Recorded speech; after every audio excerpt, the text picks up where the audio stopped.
समाज में क्या होता है? समाज में आपका धर्म देख करके, आपकी जात देख करके और आपकी औकात देख करके आपके साथ व्यवहार किया जाता है। और ये मत सोचिएगा कि मुसलमान का मसला सिर्फ मुसलमान का मसला है, दलित का मसला सिर्फ दलित का मसला है, और किसी भी जाति के गरीबों का सवाल सिर्फ गरीबों का सवाल है। सबका अपराधी एक है। ये हम दो हमारे दो के नाम पे जो लूट चल रही है, इस लूट के खिलाफ एक मुकम्मल एकता बनाने की जरूरत है। इस देश का पोर्ट मिलेगा अदानी का, अंबानी का, उसका प्रचार करेगी टीवी का मालिक वही है और उनका आदमी प्रधानमंत्री है। कि जाति जनगणना करो, एक्सरे करो, पता चले कि कौन कहां बैठा हुआ है। मुझे बताओ कि इस देश में कितना अस्पताल का मालिक दलित पिछड़ा है, मुझे बताओ कितने यूनिवर्सिटी का मालिक दलित पिछड़ा है, मुझे बताओ कि जो है बड़े पदों पर मंत्रालयों में कितना दलित पिछड़ा। सवाल पूछा जाना है और इसका परिणाम देखिए। जो कसम खाते थे कि कुछ भी हो जाए होने नहीं देंगे, कम से कम डेट अनाउंस कर दिए हैं फिर से कि जाति जनगणना कराएंगे। किए हैं ना?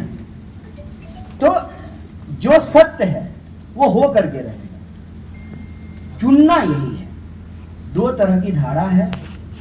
एक है धारा ऊंच नीच की धारा, असमानता की धारा। दूसरा है बराबरी की धारा, समानता की धारा, न्याय की धारा, सत्य की धारा।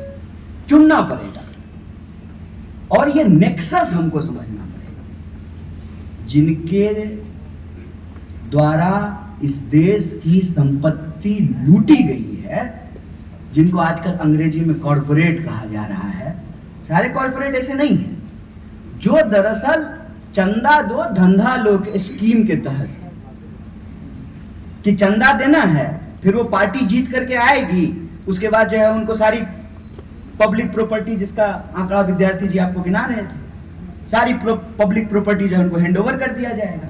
और फिर प्रचार क्या करेगी? मीडिया इन्हीं की है। मजेदार बात देखिए, इस देश का पोर्ट मिलेगा अदानी का, अंबानी का, उसका प्रचार करेगी टीवी का मालिक वही है और उनका आदमी प्रधानमंत्री है ना? नेक्सस कितना बढ़िया नेक्सस है। तो प्रधानमंत्री को करना क्या है? प्रधानमंत्री को वही करना है जो समाज में होता है, अलग से कुछ नहीं करना है। समाज में क्या होता है? समाज में आपका धर्म देख करके, आपकी जात देख करके और आपकी औकात देख करके आपके साथ व्यवहार किया जाता है। बाकी छोड़ दीजिए, सामान्य में रिश्तेदारों की बात करते हैं। बोलिए, मेरे बाबूजी डीएम है, ठीक है, हम अपने रिश्तेदार के यहाँ खाना खाने के लिए जाएंगे और किसी का बाबूजी चपरासी है, वो अपने रिश्तेदार के यहाँ खाना खाने के लिए, एक ही रिश्तेदार है, ये ना दूसरे रिश्तेदारी में नहीं कह रहे हैं, उसको अच्छा कुर्सी दिया जाएगा, उसको बाबू रे कहा जाएगा, उसके पीछे 4 लोग लगे रहेंगे, उसका बाप डीएम है। और जो चपरासी है उसको उसके औकात के हिसाब से ट्रीट किया जाएगा। क्या? जो ननद बनारसी साड़ी पहन के आएगी, बढ़िया डिजाइन का, बढ़िया लॉकेट पहन के आएगी, उसको दीदी जी का के आगे बिठाएंगे। जो गरीब है बेचारी, आंगनबाड़ी में काम करती है, उसको पीछे भी नहीं बैठने के लिए देंगे। यही होता है ना? ये कौन नहीं होते हुए देख रहा है, मुझे बता दीजिए। औकात देख करके आपके साथ व्यवहार किया जाएगा। आप अगर बिजनेस क्लास में बैठे हुए हैं तो आपके साथ उसी हवाई जहाज में एक्सीडेंट होगा तो सब मरेगा, बिजनेसो क्लास वाला मर गया और इकोनॉमी वाला मर गया। भगवान सब बात मांगो शांति दे। कोई आया है यहाँ रहने? मिट्टी में तो सबको मिलना है। जल के मिलोगे कि दफन होकर के मिलोगे? मिलोगे तो मिट्टी में ही ना। जाना सबको यहाँ से है। लेकिन जब तक जीवन कहते हैं तो इस जीवन में होता क्या है? होता है औकात देख करके व्यवहार, होता है जात देख करके व्यवहार, होता है धर्म देख करके व्यवहार। ये सच है। और जब इस आधार पे अन्याय हो रहा है तो स्वाभाविक रूप से न्याय की लड़ाई भी साथ में लड़ी जाएगी। वक्त के सवाल पे अगर हम सब साथ नहीं हैं तो आरक्षण के सवाल पर भी एकता बनानी मुश्किल होगी। और वक्त और आरक्षण के सवाल पे जब एकता नहीं बनेगी, याद रखिएगा, तो जल जंगल जमीन भी नहीं बचेगी।